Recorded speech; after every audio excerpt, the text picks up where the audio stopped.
Hello there, everyone. We are here today with our weekly member spotlight. Before we get started with our wonderful spotlight member, I wanted to thank everyone as we close out DE&I Awareness Week.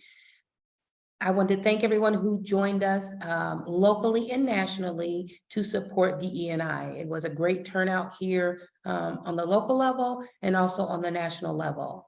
Coming up next week with our GCNKAA, we have our Board of Elections on Tuesday at Kenwood Country Club, and that begins at 5:30.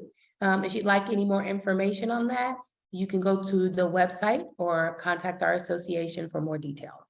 So today we have with us Miss Jamie Thiel, and she is with HKC Roofing. Welcome, Jamie. Thank you. You're welcome. So we all know her. She's been around for a really long time, but we're going to get to know her just a little bit more personally. So Jamie, why don't you start with how long you've been in the business? In Cincinnati, I moved here about 11 and a half years ago, and I've been working with HKC ever since. But I did roofing when I lived in Charlotte, North Carolina for about a year prior. So it's been a minute. Never thought I would be in this industry, but somehow I made it here. Right. So you've been with HKC the whole 11 years? Yep. Wow. Nice. Yeah. So roofing, that's an interesting, that's interesting. So what exactly do you do for HKC? So I do commercial sales for the company. So I work with management companies, which is how I came to be a part of the apartment association. And then just industrial buildings, really anything and every building that has a roof. We are one of the few companies that can do pretty much any type of roof, historical restorations, etc. So we're very well versed in the industry, and we hone our craft. That's cool. So how did you get in the roofing business initially? So that's an interesting story. When I lived in North Carolina, I had a really bad situation occur where I ended up homeless, living in my car. And I had a friend that was in the industry. She was had just started, and she was making really good money. And I went to her and I said, I need to know what you're doing. Like, I need to know how to make money, because I obviously wanted to get out of my situation. And so she kind of took me under her wing and showed me how the process worked, and I was able to crawl out of that deep, dark place, and I have been doing it ever since. Wow, that's awesome. Like a phoenix from the ashes, they say. Kudos to you. It was a slow climb. That's okay. You're there though now, right? So that is amazing. I'm gratefully out of it. So yes. Good. So tell me, if you were to talk to future generations, right? What advice would you give them if they were interested in roofing or in our industry? What you put into it, you get out of it, as with anything. So you have to do what it takes to learn what you're doing. And this is obviously with any industry. I was very eager to be successful. So you can lead a thirsty horse to water, but you can't make it drink. And I was very thirsty. So I did everything I had to do. I failed forward a million times, and I just figured it out. But I persevered, and I did not quit. And I think that, maybe these days people take the path of least resistance, probably a little bit more so than not. Whereas I find the challenge to be much more rewarding. Yes, I agree with that for sure. Yeah. So tell me a little bit about what you like the most about our industry. I like the variety. I love that I can never predict my day. It's always something different. Sure. I love meeting all the different people wherever I go. And I love being out of the house and, going all over the city. Sometimes I get lost and I Right. find really neat stuff that way because I have no Right. sense of direction. So there's that. Right. It's just, it's fun and it's different every single day. So I enjoy it. And I think if you're a member of the multifamily industry in any facet, you have to really enjoy being around people and spending time and meeting other people and venturing out. I think that's what our industry is all about. So I totally agree with you there. Yeah, 100%. Yeah. How about challenges? What would you find the most challenging? That I'm a female in the construction industry. Yeah, I bet. I bet. I'm a little unassuming for people who are not familiar with me. So especially when I first started, it was more of a challenge because nobody knew who I was. And so I had worked with the owner of the company, Henry, and I'd go to places and tell them, hey, here's what I think is going on with your roof. But I could tell they weren't quite buying what I was selling. And I said, Right. let me bring Henry in and see what he thinks. So then he would come behind and be like, oh, I see this, this, and this. And they're like, oh, that's what Jamie said. And he's like, well, I kind of figured. So it took a while to establish that credibility that, I have, learned, what I'm doing and that I actually may know what I'm talking about sometimes. Right. So Right. that was definitely a little bit of a challenge, but I also like it because I like surprising people and they're just, when I show up, they're not sure who I am. And I Yeah, think it's fun. that's cool. Well, first of all, kudos to you for breaking boundaries. That is Thank you. awesome. Thank you. Yes, you're welcome. So with that, what would you like to see change then? Um, I don't know as far as like in my industry, something And changed. yeah, or in the multifamily industry, in your industry, you said, you had to knock down a few walls to get where you are, what would you like to see different maybe for the next person or, just. I'll Is there tell you, anything? I think it's already changing because I've seen a lot more females come into the picture in the time that I've been here. So, I think that's great. And at the end of the day, it's like, it doesn't matter who you are. It's just, trying to be the best version of yourself Yeah. and, you know, making sure that you're taking care of the people that you're servicing. To Right. me, that's the most important job for me is trying to make sure that my clients are happy, that they're educated as Right. far as what's actually going on, and that I'm not just there to try to sell them anything, that I'm actually a part of the process of maintaining the properties for their residents. Right. I don't like people to feel like they're being sold anything. Yeah, So, I agree. So, and yeah. that's a lot of what we talk about too with DE&I is that it doesn't matter your background, where you come from, who you are, who you love. It's just at the end of the day, providing great service to our companies, to one another, to our residents or client, supplier partners, all that. That's what it's about at the end of the day. So I 100% agree. So thank you for answering those questions. We're going to move away from business questions and get to know you a little more personally.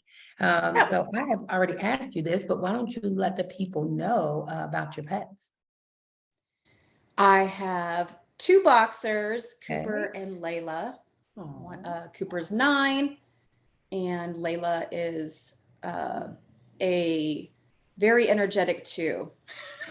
So they're my children. They're my family here. I So understand. That's they're cool. whining in the background because there's other dogs walking on the street right now. Oh boy. Yeah, So do you have family here in Cincinnati I or don't. you I'm here by don't? myself. All my Okay. family's in Colorado, and then I have some family out in Maryland. But after college, I just got up and moved around the country, and I'm here right now. So I go wherever the wind blows me. So when you're not roofing, what do you like to do in your spare time? I play sand volleyball. Mhm. I love to go salsa dancing or any dancing. Hiking. I just try to keep busy.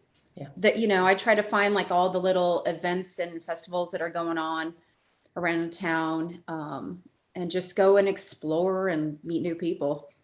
Oh, I'm kind of game for anything yeah, outside, I get you. especially So now it's so beautiful. yeah, absolutely. Yes, the colors are changing and it's getting kind of crisp outside, I guess you would say. So so what other hobbies, you play the sand volleyball. Are you a book reader, music lover? I do actually. So I'm into a lot of personal development. I'm also, on the side, I do a lot of training with the Tony Robbins Yeah. and Dr. Joe Dispenza. I'm a senior trainer with Tony Robbins. So I do a lot of personal development on the side. And I also have a life coaching business as well that I do outside of this. And I love it. It's so much fun. That's pretty Because awesome. people come to me for advice anyway. So I was like, I might as well, figure out what I'm actually doing and know how to do it. So, Heck yeah. yeah. That's awesome. So I love that idea, especially like you said, of being a woman in the roofing business. You got to have that confidence and strength so that the fact that you can share that with others and how to move forward, that's awesome. That's pretty cool. Thank you.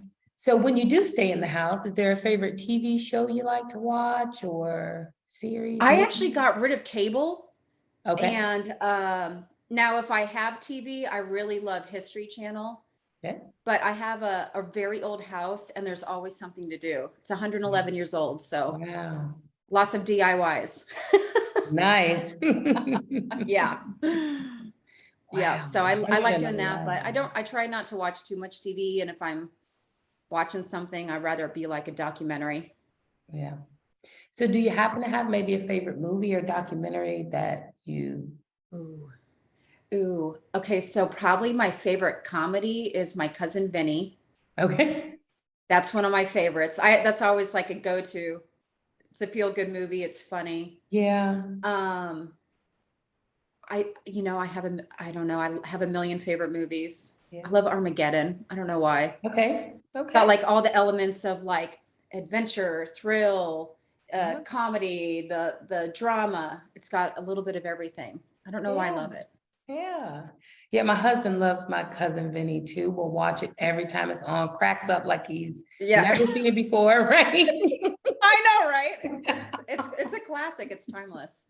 I could watch it a million times and still think it's funny. Yeah, exactly. So if you don't know, we'll push past it, but is there an actor, maybe a historian, if there was someone you could be or be like, who would it be? Well, Dolly Parton says it best when she said, be a first-rate version of yourself, not a second-rate version of somebody else. So I'll find modalities in people that I admire and that I would like to model, but I try to sync them all into being the type of person that I want to be and the type of person that I want to portray. Sure. So I definitely have some people that I'm like, wow, those, are pretty impressive people on the outside. You never really know who somebody is, like, especially all the celebrities. You may think you know them, but you don't. You don't. And so, and I've learned that obviously living in LA, you would meet people and a lot of times you get very disappointed because you're like, oh my gosh, I can't believe they're so-and-so. And then you meet them and you're like, oh, that was disappointing. Yeah. So I don't always, go off of what they portray themselves to be. Because of course they're in the spotlight, they're going to put their best foot forward. But, I would say character who's you are in the dark. And if you are like I guess the best way to put it is how are you showing up every day? How are you helping somebody else have a better day? Maybe doing random acts of kindness. And so I don't really find people like celebrities so much, but I find people that do like extraordinary things for other people that couldn't do things for themselves. Those are the people that I admire. Right, right. And that's what I try to model after. Awesome. And it may not be a celebrity, it may just be somebody down the street. Yeah, that's awesome. That's even better, actually, honestly. So you said you like music. I Have, do. have you ever tell me what your favorite concert that you've attended? I haven't been to many. Okay. I loved Whitney Houston, and that was like a Wow. good 30 years ago. Oh, I bet that So was. that was a good one. You know, I go to like different ones that I can't say anything like blew me away. I thought Lady Gaga was actually really good. Oh, I bet. I was surprised because I didn't really know who she was.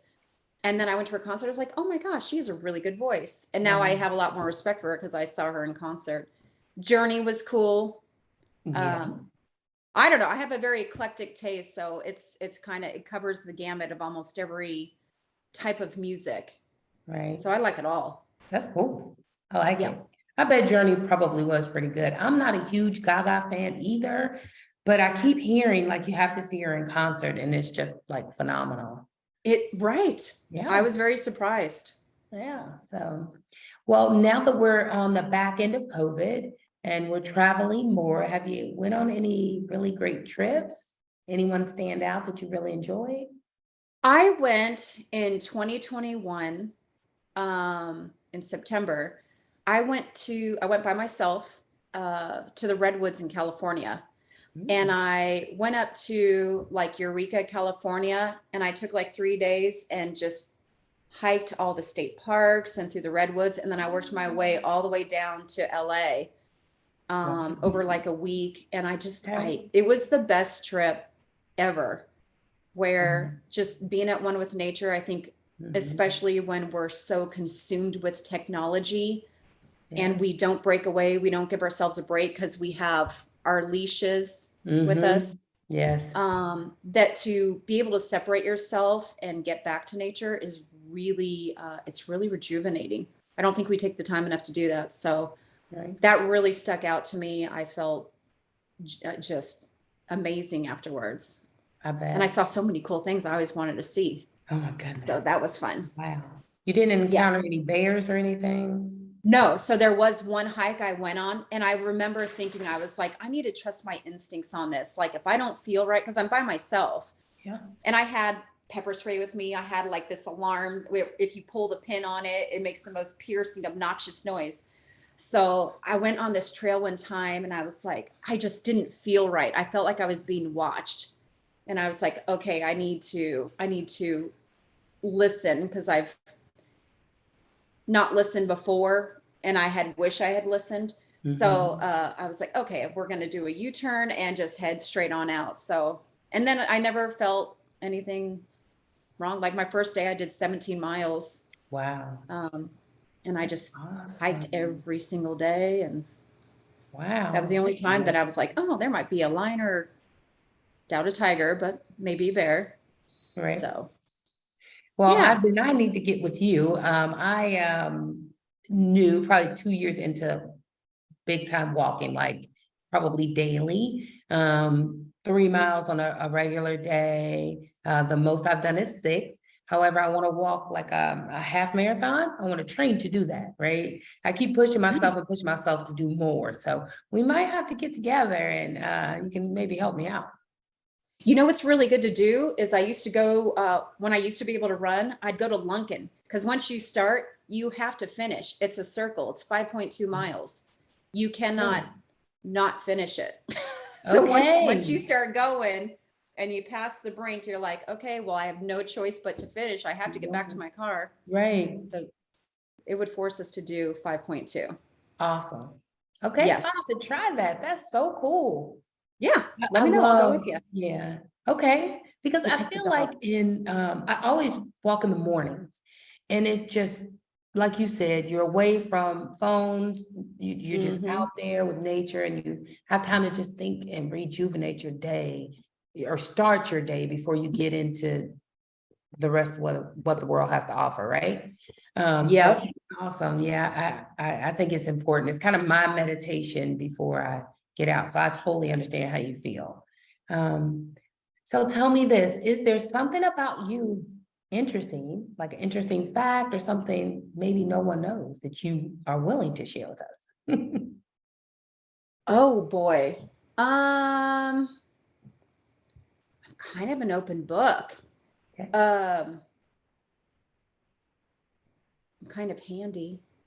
Okay. Like all my DIYs I do by myself for the most part. Yeah. I can do tile work. Nice. I'm doing trim around boards right now in my basement because it's a disaster. Nice. I had to redo, tear out a wall and redo some stuff. So got to put cram molding up and all that kind of stuff. So Wow. I'm kind of sort of handy, and I Yeah. love power tools. That's cool. That is so cool. I am not that savvy at those things. Like I'm just not. I'm not even gonna pretend. So that's cool. So Well, I was a total tomboy growing up. So my okay. dad had me, when he was building our shed, I'd be building it with him. So, Right. it just kind of, my dad only had girls. He wanted boys, but he had girls. So I guess that would be something. Here's a little secret. I'm named Okay. after the Bionic Woman, Jamie Summers. Really? I was going to be Lindsay or Jamie. And my parents, so the doctors told my mom, this is probably TMI, but that's okay. The doctors told my mom that she was having a boy the entire time. And then Okay. I came out and clearly I was not a boy. Right. So she said, well, I'm going to go with the gender neutral name and henceforth Jamie. But she only had girl names picked out, which is kind of weird. Huh. So it's going to be Lindsay Wagner or Jamie Summers. Wow. That's who I'm named after. And secretly, I have bionic reflexes. Do So you? if something falls, I will actually not even see it and I'll catch it. Your mom knew all along. She was something. She was something. So there's my secret. You all know. Well, that's neat. So let me ask you this. If you weren't in the room, how would others describe you? And this is our last question. How would others describe you as a leader? I would probably have to say I very much take the initiative. I don't wait for somebody to tell me what to do. If I see something that needs to be done, I just go ahead and do it. I'm not going to say I'm a perfectionist because I don't think perfectionism is for humans, but I definitely do whatever I can in my power to make sure it's done correctly. Sure. So I would say work ethic, problem solver, big time multitasker. I can do 10 things at one time. And I just try to do the best I can and help everybody around me. That's cool. I think that's about it. Well, cool. So you and I have known each other for many years. However, I thank you very much. Yeah. Thank you so much for opening it up and spending the day with us today, letting other people into your world. I'm sure you and I will see each other very soon. I think we're going to go hiking. Yes, we're going to go hiking. I love it. So it was absolutely a pleasure today. And thank you everyone for tuning in and getting to know a little bit more about Jamie. And join us next week for our weekly member spotlight. Thanks a lot. Bye.